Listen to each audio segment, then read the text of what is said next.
Hello everyone, how are you? Hope you are fine. So अभी तक मैंने जितने टॉपिक समझाया आपको पढ़ने में मज़ा आ रहा होगा, आपको समझ में आ रहा होगा। मुझे भी आपको पढ़ाने में बड़ा मज़ा आ रहा है।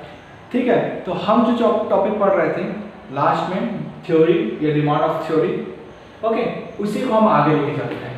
हम लोगों ने डिमांड और उसके जो वो थे, मतलब फैक्टर्स थे, फैक्टिंग डिमांड्स, वो हम लोगों ने लास्ट वीडियो में कर लिए थे। अब उसी से रिलेटेड एक चीज और हम पढ़ेंगे, वो है डिमांड फंक्शन। कि डिमांड फंक्शन कैसे करता है, किस तरह से वर्क करता है, उस चीज को हम लोग थोड़ा समझ लेते हैं। थोड़ा न्यूमेरिकल बेसिस में समझ लेंगे, बहुत आसान है। अगर आपने लास्ट वीडियो में अच्छे से देखा होगा और वो आपको समझ में आ गया होगा तो ये बिल्कुल ही आपको क्लियर हो जाएगा। ज़्यादा इसमें कुछ है ही नहीं तामझाम। ठीक है, तो क्या है, पहले हम डेफिनेशन देख लेते हैं कि डिमांड फंक्शन बोलता क्या है। Demand function show the relationship between quantity demand and the factor influence। मतलब जो डिमांड फंक्शन है वो कुछ भी नहीं है, वो सिर्फ एक रिलेशनशिप बिल्डअप करता है, रिलेशनशिप बनाता है डिमांड क्वांटिटी में, मतलब जितनी डिमांड कितनी है, कितने क्वांटिटी की डिमांड है, और जो फैक्टर उस डिमांड को इन्फ्लुएंस कर सकते हैं, उस फैक्टर के बीच में एक रिलेशनशिप बिल्डअप करते हैं। क्लियर है? तो जिस तरीके से हम लोगों ने पढ़ा था कि डिमांड दो टाइप के हो सकते हैं, इंडिविजुअल और मार्केट, वैसे ही डिमांड फंक्शन दो टाइप के होते हैं, इंडिविजुअल डिमांड फंक्शन और सेकंड मार्केट डिमांड फंक्शन। तो इंडिविजुअल डिमांड फंक्शन क्या हुआ? इंडिविजुअल डिमांड फंक्शन क्या है? सिंपल है, it is a function and relationship between the individual. ये भी एक रिलेशनशिप बिटवीन द इंडिविजुअल है, demand and factor influencing it.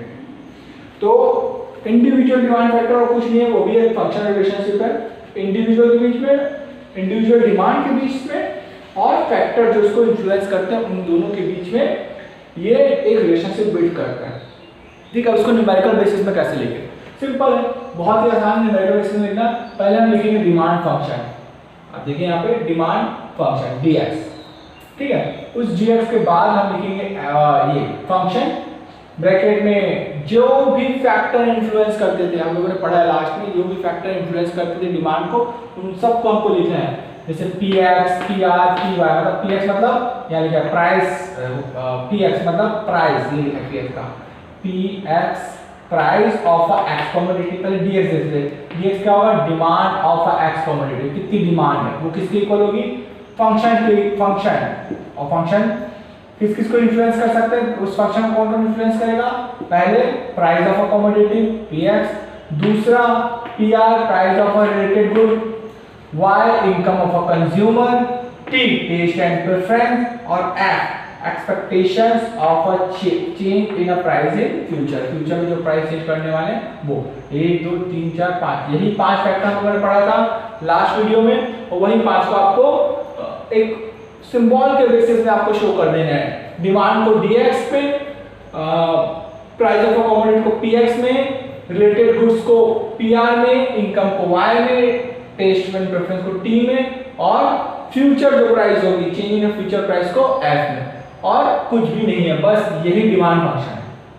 ठीक है, अब हम देख लेते हैं मार्केट डिमांड क्या है। Market demand function, market demand function की सेम वही फॉर्मूला है, functional relationship between the market demand and the factor influencing market demand. तो वही है मार्केट डिमांड को, और कौन कौन से फैक्टर उस मार्केट डिमांड को इन्फ्लुएंस करते हैं, उनके बीच में रिलेशनशिप बिल्डअप करते हैं। तो पहले मैं लिखेंगे आपको dx मतलब डिमांड ऑफ x फैक्टर।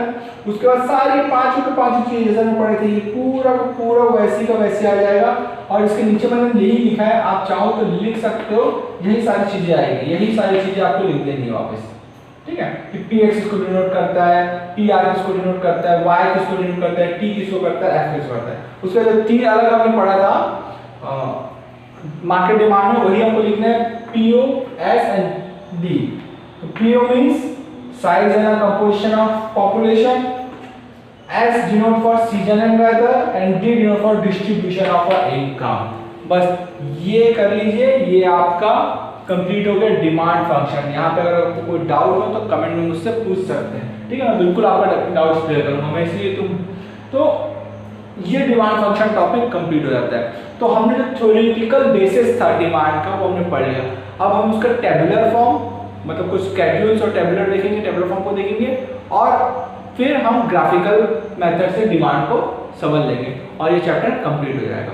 ये टॉपिक जो है डिमांड को कंप्लीट हो जाएगा। तो और एक वीडियो है उसमें डिमांड के चैप्टर को हम कंप्लीट करने की कोशिश करेंगे, ठीक है। आइए अब हम स्केड्यूल और टेबुलर फॉर्म में देख लेते हैं डिमांड शेड्यूल, ठीक है। डिमांड शेड्यूल क्या है? It is a tabular statement, ये टेबल के फॉर्म में स्टेटमेंट होता है which show the various quantity of commodity, जो various quantity of commodities दिखाता है, being demanded at a various level of price during the given period of time। तो demand schedule और कुछ नहीं, टेबुलर स्टेटमेंट टेबल फॉर्म होता है जो वेरियस कमोडिटीज को शो करता है उसके डिमांड, अलग अलग लेवल पे डिमांड के अकॉर्डिंग और प्राइस के अकॉर्डिंग, जो अलग अलग टाइम में अलग डिमांड, अलग अलग टाइम में, different periods of time, given time में उसकी प्राइस और उसका डिमांड कैसा होगा उसको एक टेबल के फॉर्म में शो करता है। सिंपल है। ये भी दो टाइप के होंगे क्योंकि डिमांड भी दो टाइप के होते हैं, इंडिविजुअल डिमांड शेड्यूल्स और एक मार्केट डिमांड शेड्यूल। ये वन कंज्यूमर, इंडिविजुअल एक कंज्यूमर को बताएगा, उसकी डिमांड को बताएगा, और मार्केट वाला है जो सारे कंज्यूमर की डिमांड को बताएगा। आइए फटाफट से टेबल के फॉर्म समझ लेते हैं, ठीक है। तो टेबल के फॉर्म में क्या बताता है? इंडिविजुअल डिमांड शेड्यूल हमको क्या बता रहा है? देखिए प्राइस दिया हुआ है, ठीक है, हम प्राइस दे सकते हैं और ये क्वांटिटी डिमांड कितनी, 1 2 3 4 5, 1 रुपये प्राइस, फिर बढ़ गई प्राइस 2 रुपये, फिर 3 रुपये, फिर 4 रुपये, 5 रुपये, प्राइस धीरे धीरे बढ़ रही है। तो पहले जब 1 रुपये प्राइस थी तो डिमांड कितनी थी उसकी? 5, लेकिन जैसे 2 रुपये प्राइस हुई तो डिमांड 4 रुपये हो गई, सॉरी 4 हो गई, 4 यूनिट्स हो गई, ये रुपीस में, ये यूनिट्स में। तो 1 रुपये प्राइस थी तो 5 यूनिट की डिमांड थी, 2 रुपये प्राइस थी तो 4 यूनिट की डिमांड हो गई, 3 में 2 डिमांड हो गई, हाँ 3 में डिमांड 3 रहेगी, सॉरी 3 है ना, 4 में डिमांड 2 हो गई और 5 में डिमांड 1 हो गया।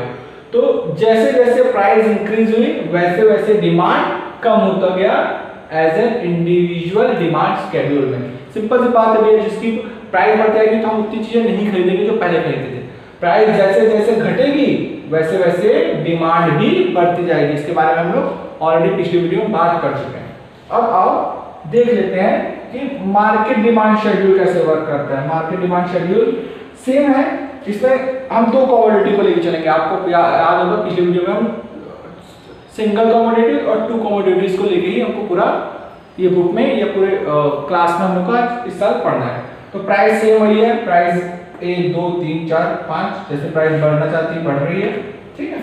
और कमोडिटीज, जब एक्स कमोडिटी की डिमांड, जब प्राइस 1 रुपये था तब डिमांड 5 थी, 2 था 4, 3 का 3, 4 का 2 और 5 का 1। तो डिमांड धीरे धीरे घटनी चालू होगी एक्स कमोडिटी की। वाई कमोडिटी चलो डिफरेंस होता है, हम थोड़ा डिफरेंस ले लेते हैं इसको। जब एक्स तक हम 6 मांग रहे थे, 2 हुआ तो 5, 3 हुआ तो 4, 4 हुआ तो 3 और 5 हुआ तो 2। तो ये क्या हुआ, ये भी घटने लगा।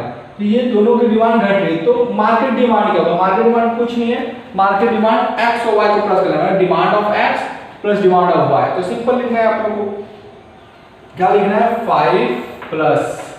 5 plus 6 equal to 11, 4 plus 5 equal to 9, 3 plus 4 equal to 7, 2 plus 3 equal to 5 and 1 plus 2 equal to 3। तो ये जो आ गया है ये क्या है, ये मार्केट डिमांड है। ये भी गिर जा रहा है। पहले मार्केट में जब 1 रुपये प्राइस थी दोनों कमोडिटी की डिमांड कितनी थी, 11 यूनिट की डिमांड हो रही थी। लेकिन जैसे ही प्राइस बढ़ा फिर 9 यूनिट, 7, 5 और फिर 3 यूनिट तक गिर गई। तो ये हो गया टेबुलर फॉर्म में या फिर स्केड्यूल के फॉर्म में डिमांड को हमने समझ लिया। अब इसी का हम ग्राफिकल रिप्रेजेंटेशन भी देख लेते हैं, कैसे तरह से ग्राफिकल रिप्रेजेंट करेंगे। Okay, demand curve. Demand curve क्या है? Demand curve is a graphical representation of demand schedule. जो डिमांड शेड्यूल हम लोगों ने बनाया उसी का ये ग्राफिकल रिप्रेजेंटेशन है। सिंपल है, एक जगह हम लोग एक्स एक्सिस ले लेंगे, दूसरी जगह वाई एक्सिस, एक जगह हमने लिख लिया है डिमांड, क्वांटिटी डिमांडेड, और दूसरे एक्स एक्सिस में लिख लिया है हमने, सॉरी ये एक्स एक्सिस है और ये वाई है, प्राइस हमने प्राइस हमने वाई एक्सिस में लिखी और डिमांड एक्स एक्सिस में लिखा। तो अब देखिए सिंपल है, जब प्राइस एक था, प्राइस क्या था, एक था, तो डिमांड कितनी थी, सॉरी प्राइस एक था तब डिमांड कितनी थी, 5 थी। फिर प्राइस 2 हुआ तो डिमांड 4, प्राइस 3 हुआ तो 3, 4 हुआ तो 2 और 5 हुआ तो 1। जब आप ध्यान से देखेंगे तो ये आपका ग्राफिकल रिप्रेजेंटेशन बन जाएगा। ठीक है, इसके जो पॉइंट्स हैं वो क्या आएगा, डाउनवर्ड स्लोपिंग है, डाउनवर्ड की तरफ स्लोप कर रहा है, कारण आपको पता है, मैं पिछली वीडियो में बता चुका हूँ, पिछले चैप्टर में भी आपको समझा चुका हूँ। सेकंड है inverse relationship between price and marketing demand. तो प्राइस और डिमांड के बीच में इनवर्स रिलेशनशिप है और ये डाउनवर्ड स्लोपिंग शो करता है। Market demand schedule, market demand schedule में भी हमने बना लिया है ग्राफ। ठीक है, यहाँ हम लोग वाई एक्सिस ले लेते हैं, यहाँ एक्स एक्सिस, एक जगह हमने प्राइस ले ली, दूसरा क्वांटिटी डिमांडेड। तो हम इनका ग्राफ नहीं बनाएंगे, ये जो है इसमें हम लोग कैलकुलेट करने का, ये कोई काम का नहीं है। ठीक है, कोई काम का नहीं है, हमारा जो मेन काम है वो ये है डिमांड, मार्केट डिमांड, इसी काम को ग्राफ शो करना है। ठीक है, तो मार्केट डिमांड का ही ग्राफ शो करेंगे, ये सिर्फ हम लोगों को कैलकुलेशन के लिए चाहिए था मार्केट डिमांड की, मार्केट डिमांड कितनी। तो हमारा मेन जो टेबल है वो ये है। ठीक है, तो हमने प्राइस को लिखा 1 2 3 4 5 और यहाँ पे हमने अगर देखेंगे तो 3 3 गैप है, तो हमें 2 4 6 8 हमने क्वांटिटी डाल लेते हैं। ठीक है, आप लोग प्रॉपर ग्राफ पेपर में इसे बना के देखिएगा ना, क्योंकि ग्राफ पेपर में एक्यूरेट बनेगा। ठीक है, तो जैसे कि ठीक है, जब प्राइस 1 था तब मार्केट डिमांड कितनी थी, दोनों कॉमोडिटी की 11, दोनों कॉमोडिटी की डिमांड बोल सकते हैं 9 कब हुई, जब प्राइस 2 हुआ। डिमांड 7 कब हुई, प्राइस जब 3 हुआ। जब प्राइस 4 था तो डिमांड कितनी हुई, 5। और जब प्राइस उसका 5 रुपये हो गया तो डिमांड 3 हो गई दोनों कॉमोडिटीज की। तो ऐसे में इसमें भी आप देखेंगे पूरे डॉट्स को आपस में मिला लीजिए, तो कैसी स्लोपिंग है, डाउनवर्ड स्लोपिंग है, और इसका रिलेशनशिप भी कैसा है, inverse relationship between price of X and market demand. Market demand जो है एक्स वाई। ठीक है, price of X Y, price of X Y और market demand of X Y के रिलेशनशिप शो करता है, इनवर्स रिलेशनशिप। ठीक है, क्लियर हो गया आप लोगों को, है ना। तो हो सकता ये टॉपिक जो आपका है डिमांड, और जो आज का पार्ट था समझाने का फंक्शन ऑफ डिमांड, फिर उसके बाद उसका हम लोगों ने जो जितना भी हम डिमांड की थ्योरी थी हमने पढ़ ली, हमने उसका टेबुलर फॉर्म भी देख लिया, थ्योरेटिकल फॉर्म समझ करके टेबुलर फॉर्म देख लिया, और ग्राफिकल रिप्रेजेंटेशन भी इसका देख लिया। अगर आपको कोई डाउट है, कोई चीज़ समझ में नहीं आई हो, तो आप मुझे कमेंट सेक्शन में पूछ सकते हैं। इस वीडियो को लाइक करें, कमेंट करें, सब्सक्राइब करें मेरे चैनल को और बेल आइकन पे क्लिक कर लीजिए ताकि आपको नोटिफिकेशन मिलती रहे। Thank you.